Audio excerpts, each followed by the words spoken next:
Salut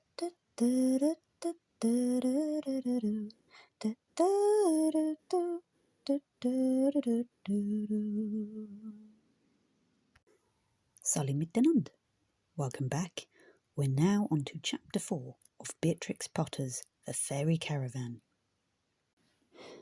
It happened one winter. There was a long spell of snow. The circus company was camping in a lonely barn.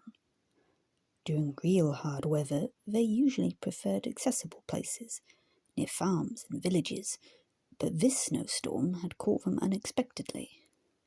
Indeed, the little caravan itself was fast in a snowdrift under a hedge.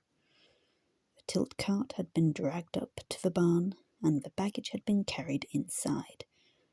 The building was dry and fairly comfortable, but unfortunately the great double doors could not be opened, so poor Pony Billy had to remain outside. The others, including Paddy Pig, contrived to squeeze between the upright wooden bars of an unglazed low window. There was dry bracken bedding in the barn, but no hay. Pony Billy ate rough grass that grew through the snow upon the banks.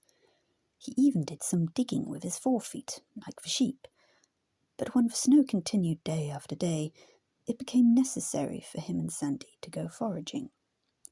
They borrowed a sledge belonging to the charcoal burners, and they fetched a load of provisions, but they could only carry a very little hay as well. Pony Billy made no complaint about sleeping out. His shaggy coat was inches long. He was warm, even if he woke up half buried with snow in the morning. But he did feel as if he wanted a good feed. So, one afternoon, in the early darkening, he announced that he intended to sup, and possibly stay a night or two with the gypsy's donkey, Cuddy Simpson. Sandy was not pleased. He did not mind Pony Billy going, but Sandy, would have liked to go too, and spend a merry evening with Eddie Tin Cur and the gypsy lurchers. Pony Billy considered the donkey a harmless, respectable animal, certainly very hard-working, but the Tinker dogs were another matter. They were suspected of all manner of crimes, including sheep-stealing and poaching. Therefore he said firmly that it was Sandy's duty to stop with the caravan. Icky Shepster, the starling, joined in the argument. He said people who were not sharp enough to look after their own property deserved to lose it. He ran up and down on Pony Billy's back, and twitched his mane and chittered. Pony Billy set off at dusk, walking up the lane that led to the main road. There was a deep drifted snow against the walls and hedges. The lane was blocked for carts. Only in the middle there was a beaten trod. The big folk from a farm further south had been using it, and a postman had followed it as a shortcut. Pony Billy got out onto the main road with a scramble and a jump over a frozen bank of snow, which the snowplough had cast up across the mouth of the lane.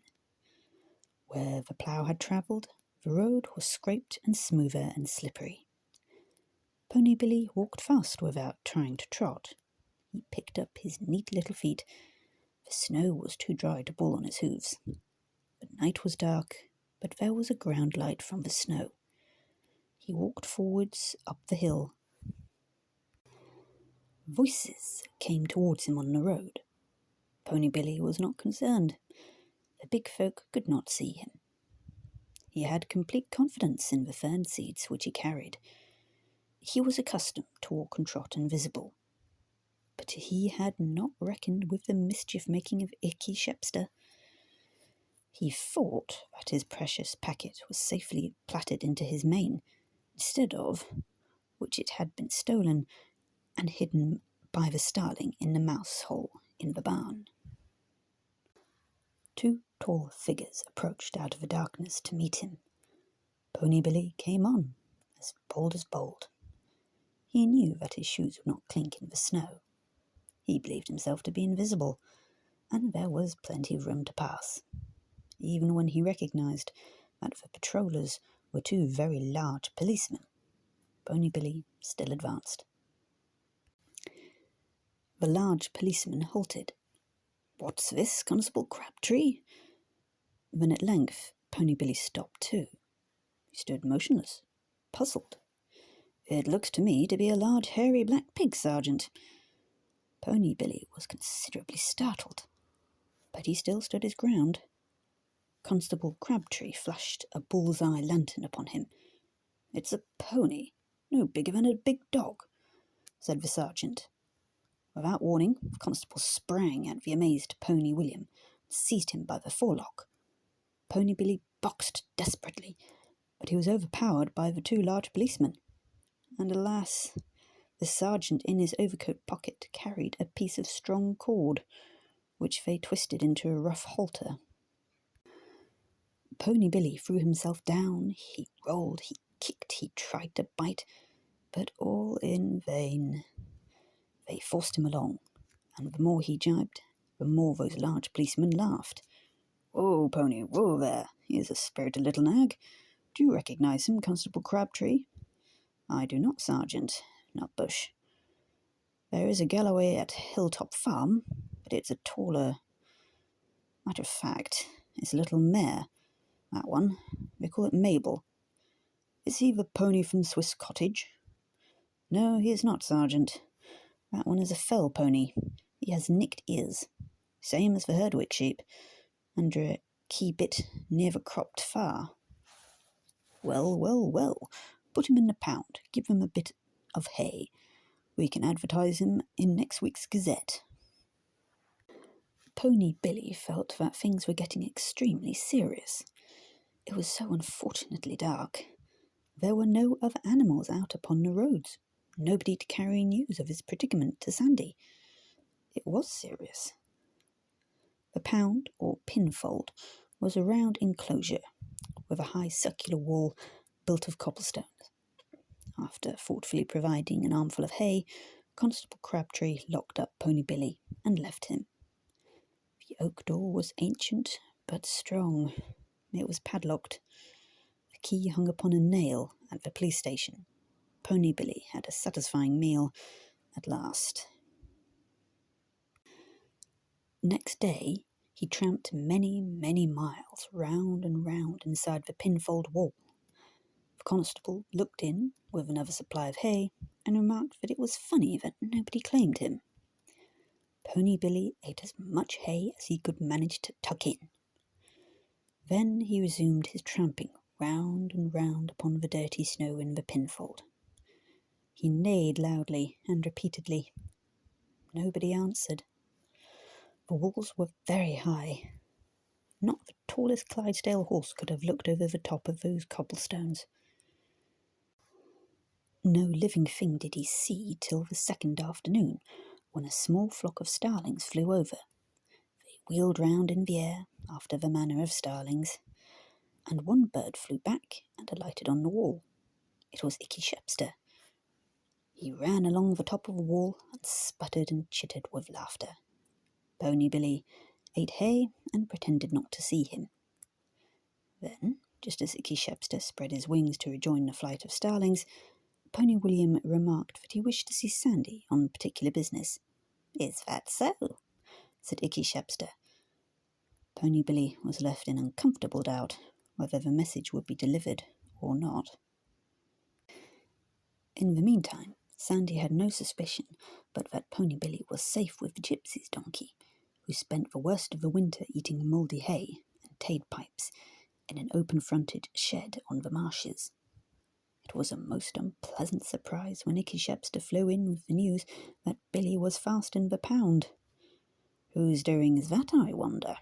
said Jenny Ferret. "He must have lost his fern seeds. I shall have to get him out somehow," said Sandy. "Lost, stolen, or strayed," said Jenny Ferret. Paddy Pig suggested trying to borrow the key of the padlock from the sergeant's black Manx cat, but it was a doubtful expedient, and it would involve calling at the police station. "It would be simpler to pick the lock. If Mettler will only come with me, we will soon have him out." Sandy waited till moonrise, then he scampered off to the smithy in the village. The big folk had all gone to bed in the clear moon, but the forge was still working. Metal, the blacksmith's yellow terrier, was doing a job of his own, opening the links in a dog chain. Another dog was blowing the bellows. They greeted Sandy. "Come along and warm yourself at the hearth, Sandy." "I'm in a hurry. I cannot wait, and you must come with me, Metal. Poor old Billy is fast in the pound." "Ew," whistled Metal. He dampened down the fire, gathered up some tools, and they hurried off together. Pony Billy was dozing in the pinfold. He was awakened by the sound of sniffing and scratching under the door. Something was being done to the padlock. Within a few minutes he was free, trotting back down the village with the dogs racing at his heels. When the constable came the next morning, the mysterious pony had vanished. The pinfold was empty. "So you see, Tuppenny," said Zarifra, "it is most important to carry fern seeds when we go upon the roads and pass near the big folk. And you must always take great care that it is not lost."